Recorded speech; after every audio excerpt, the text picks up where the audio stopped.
students. Okay students, we shall study economics. So मैं फिर से आया हूँ आपके पास आपको इकोनॉमिक्स पढ़ाने के लिए. So इकोनॉमिक्स आपने 11th में सीखा होगा, बट बहुत सारे बच्चों को ये लगता है कि हमने इकोनॉमिक्स 11th में ही सीखा है, but the fact is wrong. आपने economics 8th, 9th and 10th में भी सीखा था, बट वो एसएस के सोशल स्टडीज के साथ में था. बट हम यहाँ पर अभी अलग अलग कर रहे थे बिकॉज ये डीप सब्जेक्ट है.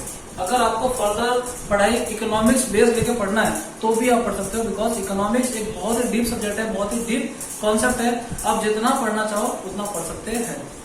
आपको एग्जांपल देता हूँ.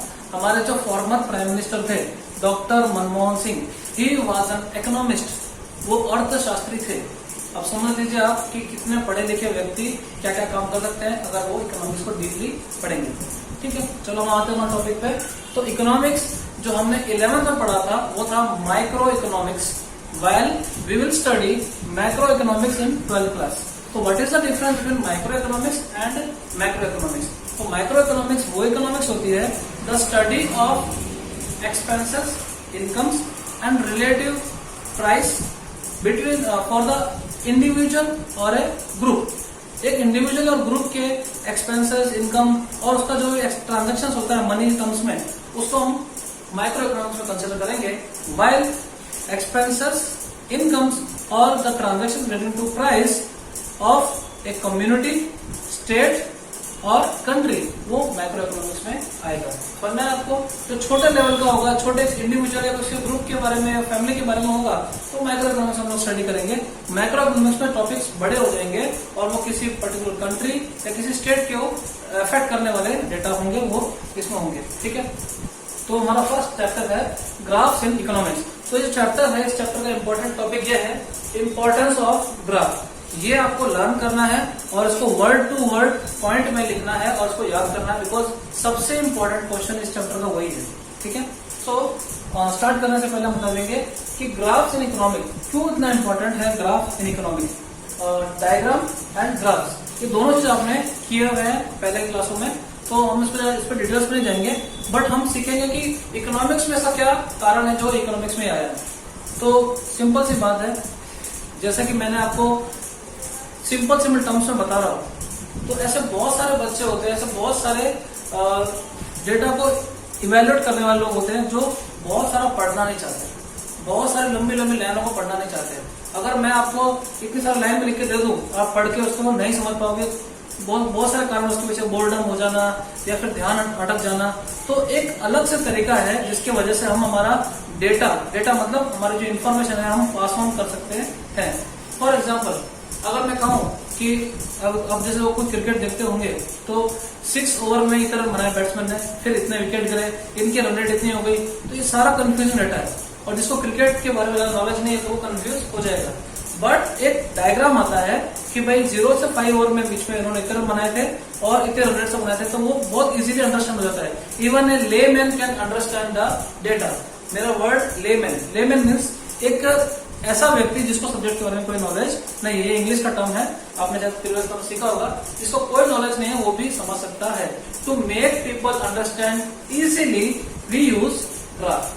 सिंपल सी भाषा में अगर बोले तो ये है कि जो हमारी समझ है वो इजीली आ जाए, हमको जो भी डेटा दिया है वो हमारा समझ सके, ये हमारा पर्पज होता है फॉर ग्राफ इन इकोनॉमिक्स. तो डायग्राम जो होते हैं वो अलग टाइप के होते हैं. उसमें पहला है सिंपल बार डायग्राम, जो कि आप डायग्राम आपने बनाए होंगे ग्राफ में, तो उसका एग्जांपल रूप में बता दूं आपको.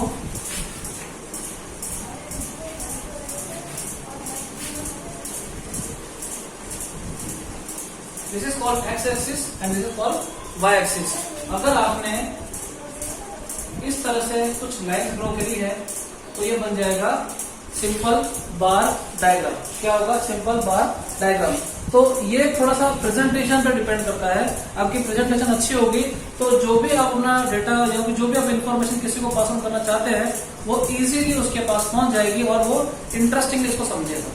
ठीक है, दूसरा टॉपिक हमारा है क्लस्टर बार डायग्राम. क्लस्टर बार डायग्राम का मतलब ये होता है जब डेटा जो होता है उसमें कुछ साथ में डेटा और भी होते हैं. फॉर एग्जाम्पल यहाँ पर प्राइस है, एंड यहाँ पर सेल्स है, ठीक है। लेकिन उसमें दो प्रोडक्ट है, प्रोडक्ट ए और product B.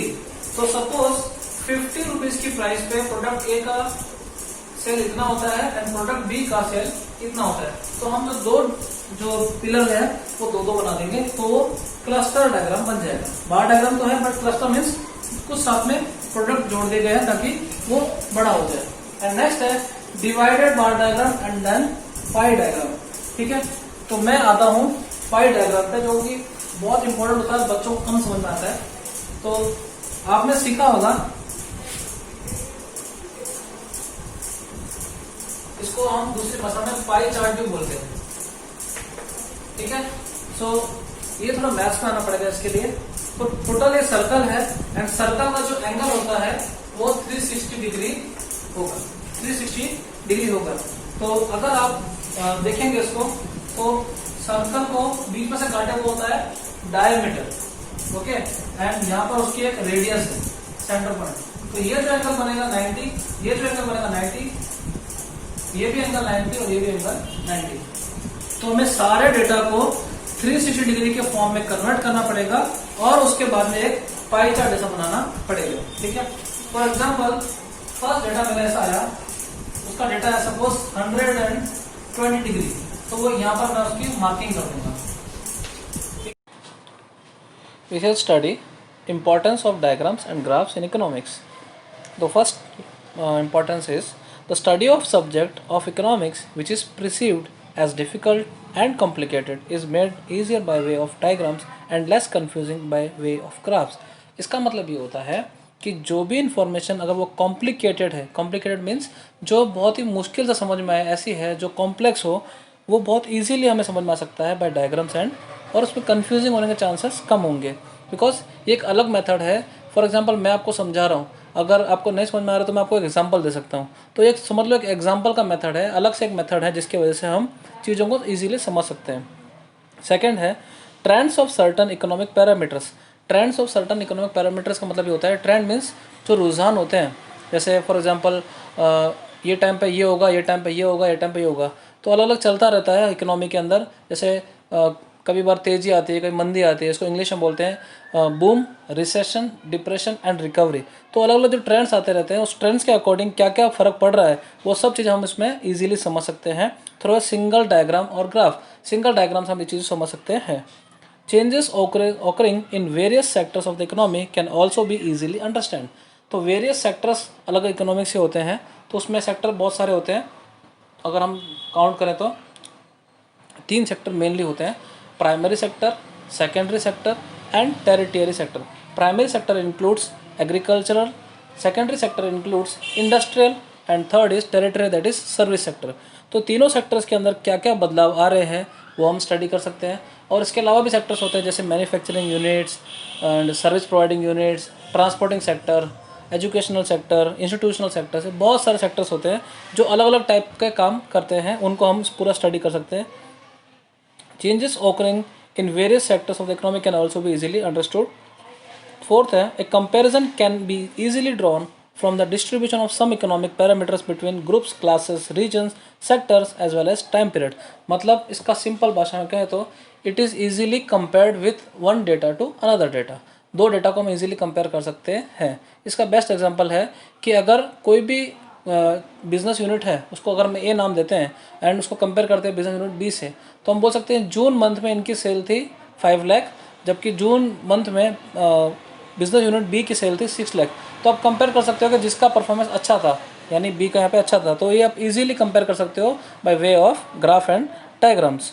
And the next topic is when many aspects of economics which are found apparently difficult are presented through a diagram graph, the time and the effort of the presenter in explaining and of the reader in understanding this aspects is saved.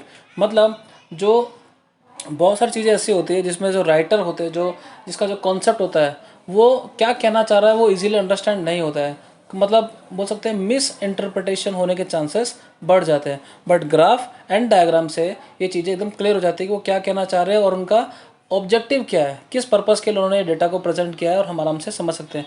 मैं जितने भी बार word data use करूँगा, आपको ये मानना है data means information, जो एक कोई भी एक इंडिविजुअल, कोई भी एक ग्रुप आपको डेटा पास ऑन करना चाहता है।